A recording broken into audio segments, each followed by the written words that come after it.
మూసీ హైడ్రా బాధితులకు బీఆర్ఎస్ కొండంత భరోసానిచ్చింది. బుల్డోజర్ సర్కార్ జులుంను సహించేది లేదని తేల్చి చెప్పింది. హైదర్ షా కోర్టులో మూసీ బాధితుల ఇళ్లను మాజీ మంత్రులు హరీష్ రావు, సబితా ఇంద్రారెడ్డి, మల్లారెడ్డి, గంగుల కమలాకర్ పరిశీలించారు. బాధితులకు ధైర్యం చెప్పారు. కాంగ్రెస్ ప్రభుత్వం చేసే పనులకు హస్తం గుర్తు తీసేసి బుల్డోజర్ గుర్తు పెట్టుకోవాలన్నారు. పేదోళ్లకు ఒక న్యాయం, పెద్దోడికి ఒక న్యాయమా అని ప్రశ్నించారు.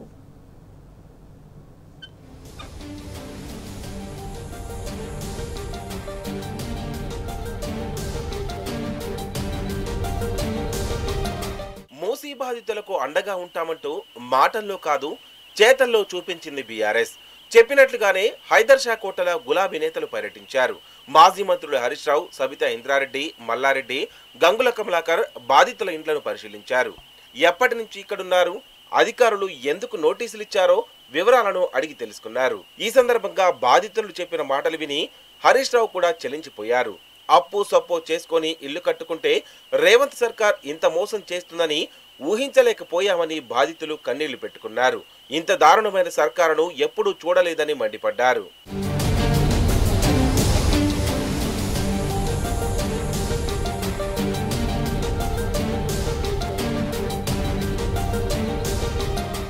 మూసీ సుందరీకరణ పేరుతో పేద ప్రజల జీవితాలతో చెలగాటమాడుతున్నారు. వేలాది మంది ప్రజలను నిరాశ్రయులను చేస్తున్నారని ఆగ్రహం వ్యక్తం చేశారు. CM Revanth Reddy real estate వ్యాపారులా వ్యవహరిస్తున్నారని చెప్పారు. రాహుల్ గాంధీ బుల్డోజర్ రాజ్యం పోవాలని ఉపన్యాసాలు ఇస్తారని, తెలంగాణలో బుల్డోజర్ రాజ్యాన్ని ఆపాలన్నారు. సీఎం రేవంత్ రెడ్డికి హామీలు నెరవేర్చడానికి డబ్బులు లేవు, కానీ మూసీ సుందరీకరణకు 1,50,000 కోట్లు ఎక్కడివని ప్రశ్నించారు.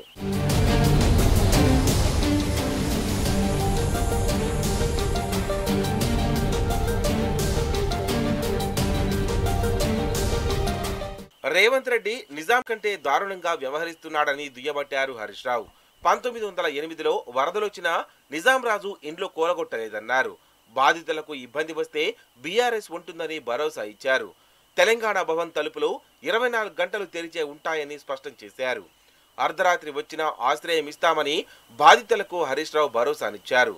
మొద్దు నిద్రపోతున్న రేవంత్ రెడ్డిని తట్టి లేపేందుకే తామంతా ప్రజల ముందుకొచ్చామన్నారు. కాంగ్రెస్ సర్కార్ మూసీ పరివాహక ప్రాంతాల ప్రజల ఉసురు పోసుకోవద్దని హరీష్ రావు తెలిపారు.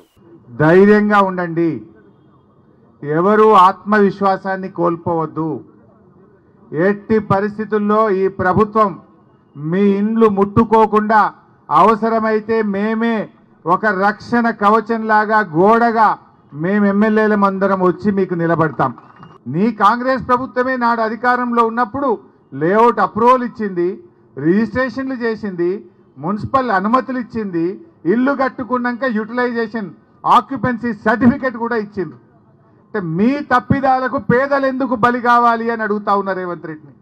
అంటే నువ్వు మూర్ఖంగా అనవసరంగా ఏదో మూసీ ప్రాజెక్ట్ చేస్తా అని చెప్పి ఇలా పేదల ఉసురు పోసుకోవడం మానుకోవాలని చెప్పి నేను కోరుతా ఉన్నా. మీరేం చెప్పిండ్రు? ఇందిరమ్మ పాలన, ఇందిరమ్మ పాలన అన్నారు. ఇందిరమ్మ పాలన ఏం చెప్తుంది? గరీబీకు హటావ్ అంటది. కానీ రేవంత్ రెడ్డి ఏం చేస్తుండంటే గరీబోంకో హటావ్ అంటుండ్రు. या तुम गरीबी को हटाना चाहते या गरीबों को हटाना चाहते मैं पूछना चाहता हूं. ये इंदिरम्మ పాలన అంటే పేదలకు కూడు గుడ్డ నీడిచ్చేది ఇందిరమ్మ పాలన. ప్రభుత్వం తప్పులు చేస్తే ప్రశ్నించడానికే ప్రతిపక్షం ఉంటుంది. మా మధుసూదనాచారి గారు ప్రతిపక్ష నేతగా శాసన మండలిలో ఉండి వారి వాళ్ళ మేము ముందుకు వచ్చారు. కేసీఆర్ గారు అసెంబ్లీలో ప్రతిపక్ష నేతగా ఉన్నారు. మేమందరం కూడా అసెంబ్లీలోనైనా బయటైనా ఈ ప్రభుత్వం యొక్క తప్పిదాన్ని ఎత్తి చూపుతాం. ఈ ప్రభుత్వం కళ్ళు తెరిపిస్తాం. మీ తెరువు రాకుండా కాపాడుకునే బాధ్యత మాది మాది అని చెప్పి నేను మనవి చేస్తా ఉన్నా. ఇదే మూసీ మీద 6 కొత్త ప్రాజెక్టులు కడుతున్నారు. 40-50 అంతస్తుల అపార్ట్మెంట్లు కడుతున్నారు. మరి రేవంత్ రెడ్డి ఈ కట్టుకున్న పేదోళ్ళ ఇండ్లకేమో నంబర్లు వేస్తున్నావు. ఇదే మూసీని ఆక్రమించి మూసీ ఆనుకొని 6 పెద్ద పెద్ద మల్టీ స్టోరీడ్ బిల్డింగులు కడితే దాన్ని ఎందుకు ఆపడు?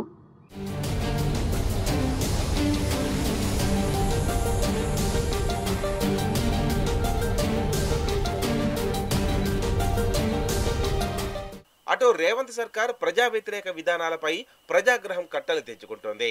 హైడ్రా కూల్చివేతలపై హైదరాబాద్ నగర ప్రజలు తీవ్ర అసంతృప్తి వ్యక్తం చేస్తున్నారు.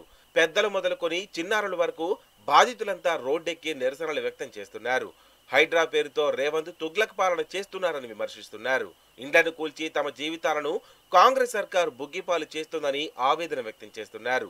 ప్రజా ప్రభుత్వం అంటూ పాపపు పాలన సాగిస్తున్న రేవంత్ కు ప్రజల ఉసురు తగులుతుందని హైడ్రా బాధితులు మండిపడుతున్నారు. హైడ్రా కూల్చివేతలపై హైదర్ షా కోట్ ప్రజలు కన్నెర్ర చేస్తున్నారు. కష్టపడి కట్టుకున్న ఇండ్లను ఇంత దుర్మార్గంగా కూల్చడమేంటని నిప్పులు చెరిగారు. కాంగ్రెస్ సర్కార్ మా సావుకొచ్చిందని బాధితులు ఆవేదన వ్యక్తం చేస్తున్నారు. ప్రభుత్వ దుశ్చర్యలను వెంటనే ఆపాలంటూ పేదలు కన్నీళ్లు పెట్టుకుంటున్నారు. ప్రజలను రోడ్డు మీద పడేసేందుక ఓట్లు వేసి గెలిపించిందని ప్రశ్నించారు. ఇన్ని చేస్తున్నప్పుడు మాలాంటి ముసలి వాళ్ళు ఏమైనా లేకపోతారు, ఒక ఐడియా లేకుండా.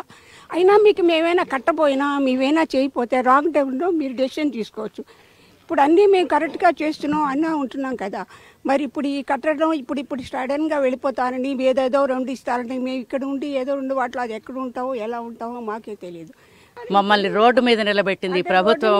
మేము అన్ని లీగల్ గా ఉన్నాం, అన్ని లీగల్ గా ఉన్నాం. మా డాక్యుమెంట్స్ అన్ని ఉన్నాయి. వచ్చి చూసుకో రేవంత్ రెడ్డి, వచ్చి చూసుకోమనండి. మేము రెడీ చూపించడానికి. మేము సొంతంగా కష్టార్జితం మేము ఇల్లు కట్టుకుని ఇక్కడ స్థలాలు కొనుక్కుని ఇల్లు కట్టుకుని పట్టా భూమి అండి ఇది. ప్రజాప్రభుత్వాలు ప్రజల కోసం ప్రజల వలన ప్రజలచే ఏర్పడతాయి. వాళ్ళంతా ప్రజాప్రతినిధులే కానీ వాళ్ళు రాజులు కాదు. వాళ్ళకి అన్లిమిటెడ్ పవర్స్ లేవు. ఇప్పుడు నేను చెప్పదలుచుకున్నది ఏంటంటే, ప్రభుత్వాలు చెప్పదలుచుకున్నది ఏంటంటే, ప్రజల సంక్షేమం కోసం ప్రభుత్వాలు పనిచేయాలి. ప్రభుత్వం ప్రజల్ని బాధపెట్టి వాళ్ళని ఇబ్బంది పెట్టి వాళ్ళని నాశనం చేసేట ఉద్దేశాలతో గవర్నమెంట్ పనిచేస్తే ఏ ప్రజాప్రభుత్వం కూడా నిలబడదు.